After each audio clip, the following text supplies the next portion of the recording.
Hello viewers, स्वागत है आप सभी का मेरे यूट्यूब चैनल स्कूल ट्यूशन गुरुजी में। बच्चों, हम कर रहे थे आपका चैप्टर 1 अध्याय 1 हमारे आसपास के पदार्थ। और आप सभी को याद होगा कि हमने इसे जो बेसिक क्लासेस थी उसमें कंप्लीट कर लिया है, लेकिन किसी भी क्लास को कंप्लीट करने के लिए बच्चों ये बहुत ज़रूरी है कि हम हमारी NCERT बुक्स को भी एक बार देख लें, क्योंकि उनके बिना हमारी क्लास अधूरी है। और अधूरी किस लिए है? क्योंकि आपकी 9th और 10th में जो बेसिक क्वेश्चंस आते हैं वो NCERT से ही आते हैं और NCERT के बीच में से आते हैं। तो इसलिए ज़रूरी है कि हम इस पूरी बुक को भी देखते चलें। तो वो पढ़ने के बाद एक बार रिव्यू कर रहे हैं हम इसका, इंग्लिश मीडियम में और हिंदी मीडियम में दोनों में। ये हिंदी मीडियम वाले बच्चों के लिए रिव्यू है और इसके बाद हम करेंगे इसके आगे की चीज़ों को। तो सबसे पहली चीज़ जो हमने देखने थी वो थी बच्चों कि हमारे चारों ओर विभिन्न आकार की वस्तुएं थी और उनके आकार, आकृति, बनावट अलग अलग होती थी। और इस विषय में हमने क्या किया था, प्रत्येक वस्तु को वैज्ञानिक नाम के हिसाब से पदार्थ में के नाम से डिवाइड कर दिया था।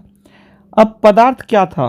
पदार्थ वह था जिसे हम कह सकते हैं कि हमने हवा, जिसे हम हवा सांस लेते हैं, भोजन जो हम खाते हैं, पत्थर, बादल, तारे, पानी की बूंद या रेत या एक कण, इन सभी को हमने पदार्थ मान लिया था।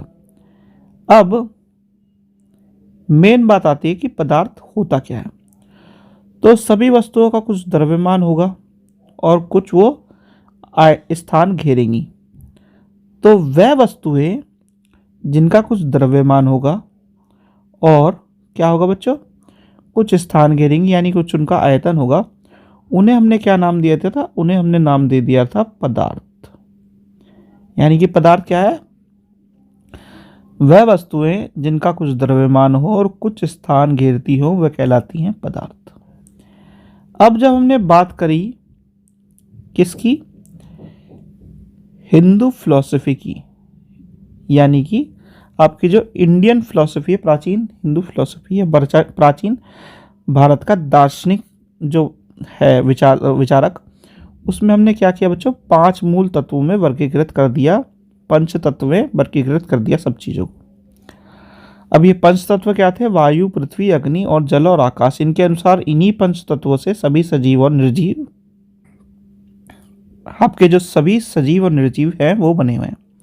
और उसी समय के यूनानी दर्शनों ने भी इसी तरह के पदार्थों का वर्गीकरण किया था।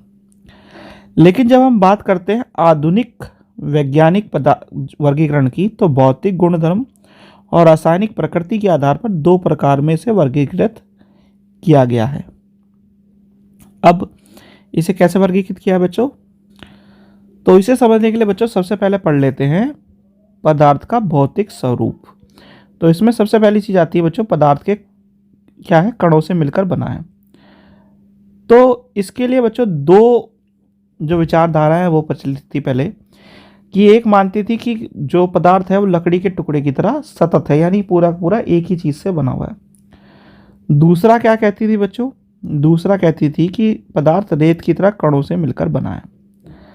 अब हमने एक, आपको याद हो, एक्टिविटी की थी। एक्टिविटी में किया क्या था कि हमने एक 100 ml के बीकर में आधा जल भर करके उसमें निशान लगाया और नमक या शक्कर उसमें मिलाई।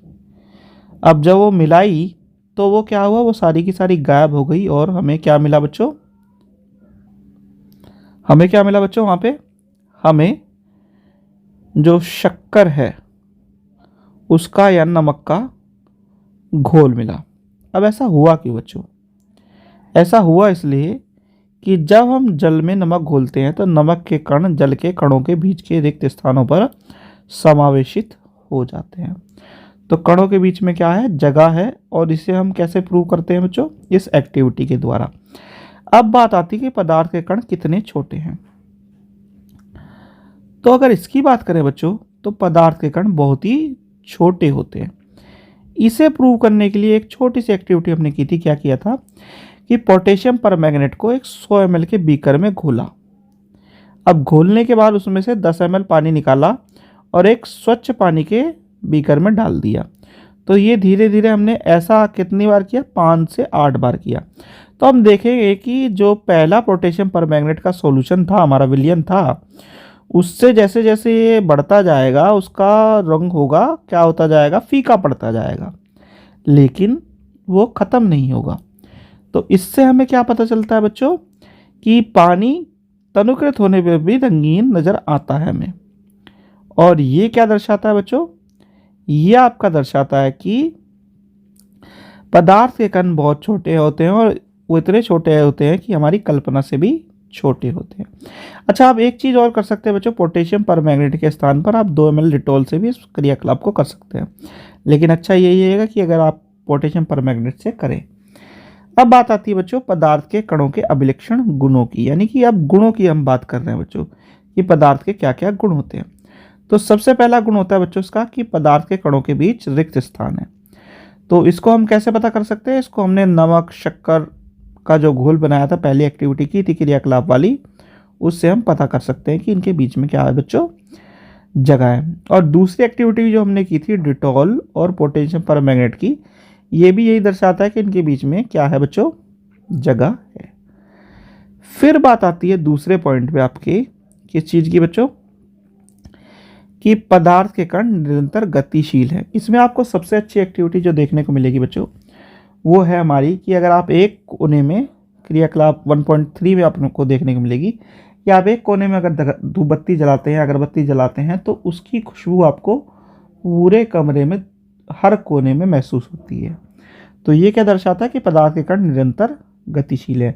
और एक एक्टिविटी हमने क्लास में की थी बच्चों, वो थी हमारी कि आपने क्या किया, जल के भरे हुए गिलास या बीकर में एक कोने से बिल्कुल आपने एक छोटी सी जो शाही की बूंद, इंक की बूंद थी, वो डाली, तो धीरे धीरे करके फैलेगी। इससे हमें क्या पता चलता है कि पदार्थ के कण निरंतर गतिशील होते हैं बच्चों।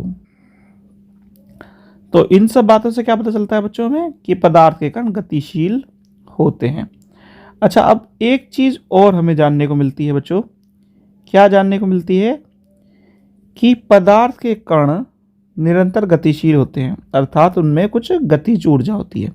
अब गतिज ऊर्जा कब, तापमान बढ़ने से कणों की गति में तेजी आ जाती है, इसलिए हम कह सकते हैं कि तापमान बढ़ने से कणों की गतिज ऊर्जा भी बढ़ जाती है।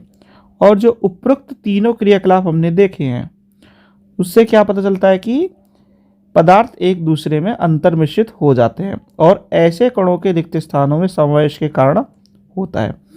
यानी कि पदार्थ क्या है, पदार्थ के कण एक दूसरे में इंटरमिक्स हो जाते हैं या कि अंतर्मिश्रित हो जाते हैं। यानी आपने पानी को किस में घोला, द्रव्य को ठोस में घोला, तो वो एक दूसरे में मिक्स हो गए और क्या बनाया, विलयन बना दिया। अब ऐसा क्यों हो रहा है, क्योंकि उसमें रिक्त स्थान है और उस वजह से ऐसा हो रहा है। अब एक जो मेन चीज़ हो रही है बच्चों वो क्या, कि दो विभिन्न पदार्थों के कणों का स्वतः मिलना ही विसरण कहलाता है। और विसरण होने पर, यानी गर्म करने पर विसरण तेज हो जाता है। यानी एक दूसरे में मिलना क्या कहलाता है, विसरण। और अगर ये गर्म कर दिया जाए किसी चीज़ को तो ये थोड़ा सा तेज हो जाता है बच्चों। अब एक और चीज़ जो आपको देखने को मिलेगी बच्चों वो क्या है, हमारी आखिरी चीज़, प्रॉपर्टी या गुण, पदार्थ के कण एक दूसरे को आकर्षित करते हैं। तो इसके लिए क्या कर सकते हैं बच्चों, आपकी जो एक्टिविटी है वो सिंपली समझने वाली एक तो एक्टिविटी है कि जो हम समूह या श्रृंखला बनाते हैं वो एक दूसरे का हाथ पकड़ के बनाते हैं। तो आप इस एक्टिविटी से भी इसे समझ सकते हैं। और दूसरी क्या कर सकते हैं बच्चों एक्टिविटी, जो हमने क्लास में की थी, जब हम क्लास में पढ़ रहे थे, कि एक लोहे की कील और चौक और टुकड़े को और रबड़ बैंड को आप क्या करें, इन पर हथौड़ा मारकर, इन्हें काट कर या खींच कर इसे बेकार करने की कोशिश करें। तो आप देखेंगे कि जल्दी बेकार नहीं होते। तो इससे क्या पता चलता है बच्चों में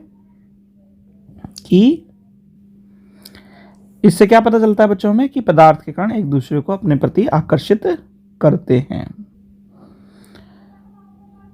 तो इन चीज़ों से क्या पता चलता है बच्चों में कि जो पदार्थ के कण हैं उनके बीच एक बल कार्य करता है और ये बल कणों को एक साथ रखता है। इस आकर्षण बल से प्रत्येक पदार्थ अलग अलग तरीके से काम करता है और अलग अलग तरीके से करते हुए काम अलग अलग तरीके का व्यवहार करता है।